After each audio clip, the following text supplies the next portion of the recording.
What it do, man? It's your boy Battle Truth coming to you live and direct from the Battle Truth headquarters. Let's get right off into this.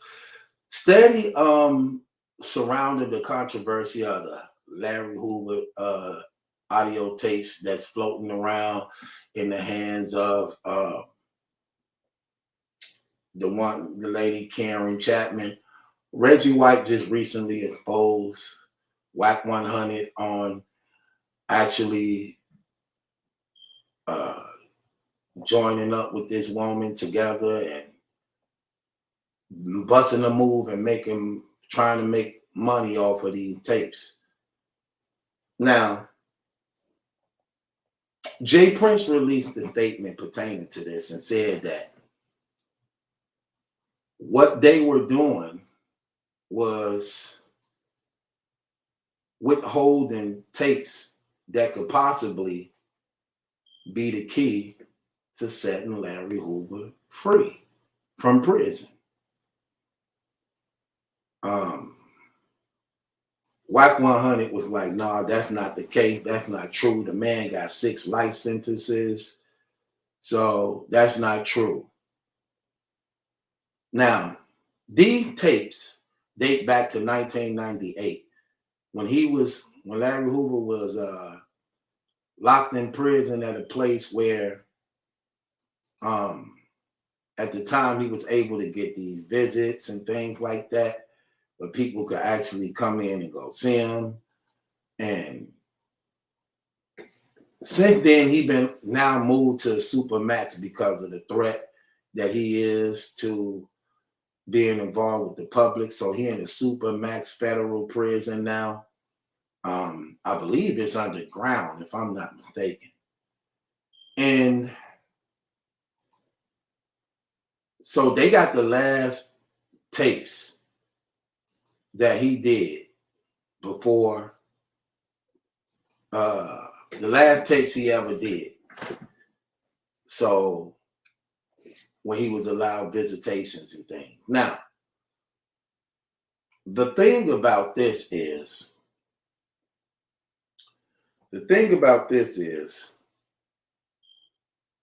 they said that these tapes may be the key to his freedom. Wacknum said, no, it's not true. Is that true? Well, Larry Hoover is being said to be eligible for the First Step Act.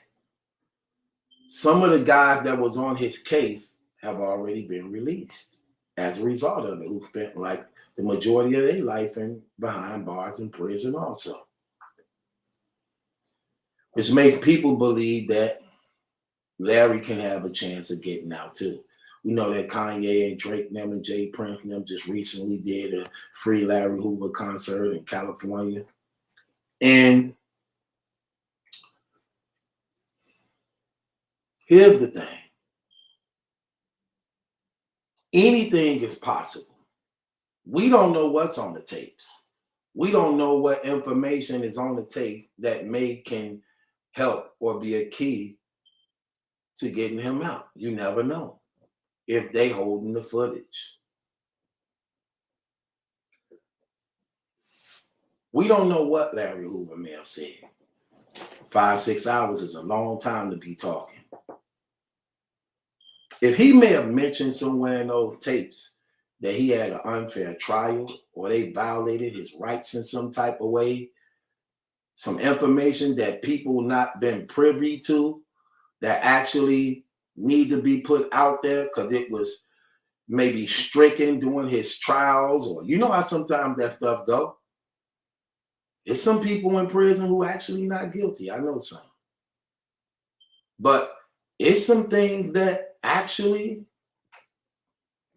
you never know. And that's what the court of the law is. You could be guilty, but still can be the case if it proven your rights was violated. We know that this happens also. So looking on this, seeing exactly what's taking place, you never know what's on those tapes that can get that man released. If not, release, at the least, a new trial. You never know. You never know what he talked about. You never know what he said. That stuff happened a long time ago when there was a lot of corruption.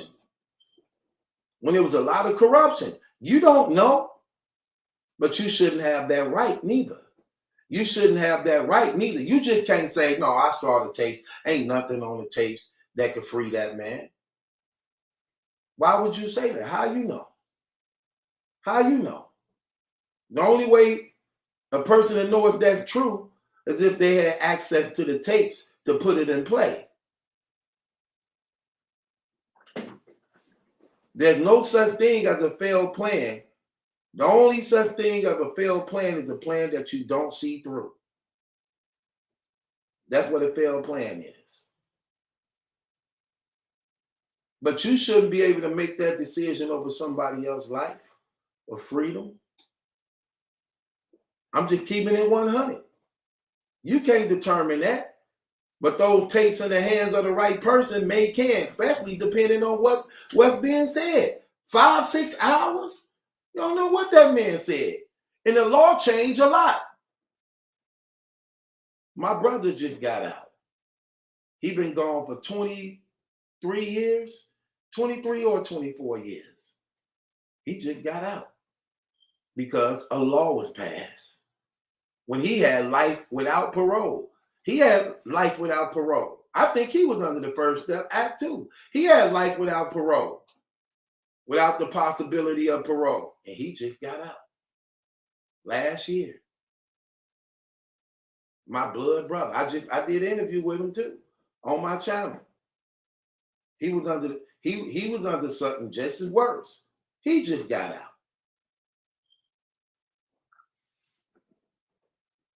So if they said Hoover qualified for it, if he qualified for it, then you never know. Anything is possible. You don't know what he's saying on them tapes. Well, we don't know. Y'all know. Y'all got him. But if he believed he put some information out on that tape that he can't say no more now because he in a supermax prison, cut off from the population and people, and that's the last interview he ever did, you never know. I'm not going to say it's not. Neither one of us is qualified to make that decision. But if they saying that man is eligible, he's eligible.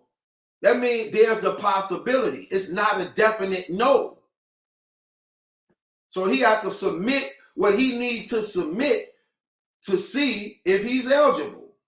Well, they said he's eligible, but to see if they grant his eligibility of release. No matter if he got 6 life sentences. Like I said, my brother just had no possibility of parole whatsoever. He couldn't get parole. He woke up every day in prison knowing he's not getting out. No day brought him closer to getting out. Not one. And yet here it is. He out now.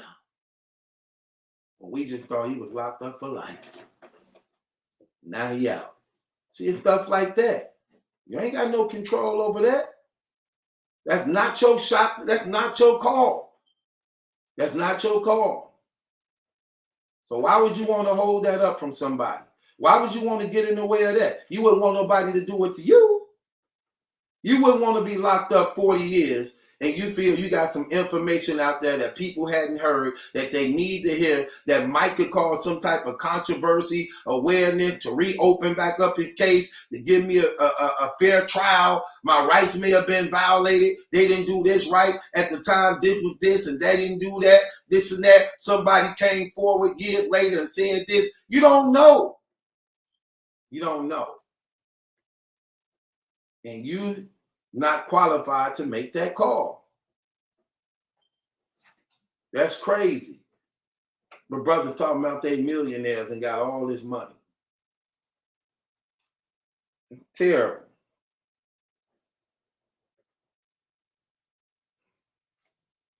I don't know, man. That ain't good.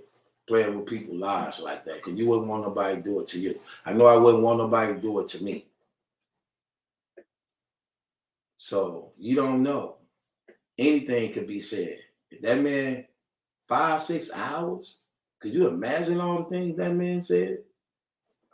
And if he went through a case and talked about who they didn't question, who they didn't, who testified, said something on his behalf, but wasn't allowed to speak, who you know, you never know. We done seen many corruption things like this. You just never know.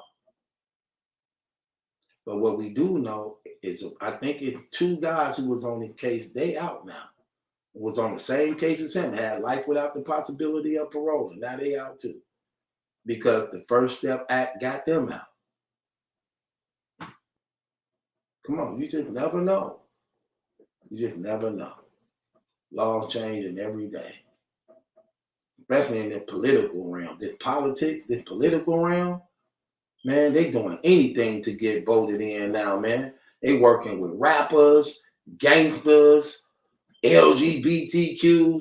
They working with anybody to get these votes. And if they feel they can let out the #1 gang leader who basically saying he changed his life to do positive things, to change, and he become a part of the Republican Party or the Democratic Party, they look at them votes. But see, that's the thing, how you know this world is corrupted and crazy. If you see all the killing going on, and you see this drug leader, you know, not drug leader, but you see this gang leader who make him stop all that killing. You don't think one life is worth saving a lot of these lives? If Hoover could get out of jail to stop a lot of these GDs and BDs from killing up each other and killing up kids and families, shouldn't the government use that to their advantage?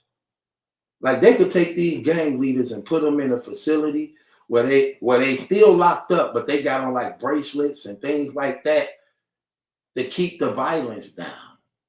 Like, look, this, like, for instance, if I'm a president or something, I start some program and say, this is what I'm gonna do for Larry Hoover and Jeff Ford. This is what I'm gonna do. It's a lot of killing going on in Chicago. So this is what we're gonna do. We're not gonna let you out of jail, but we're gonna give y'all a little leniency.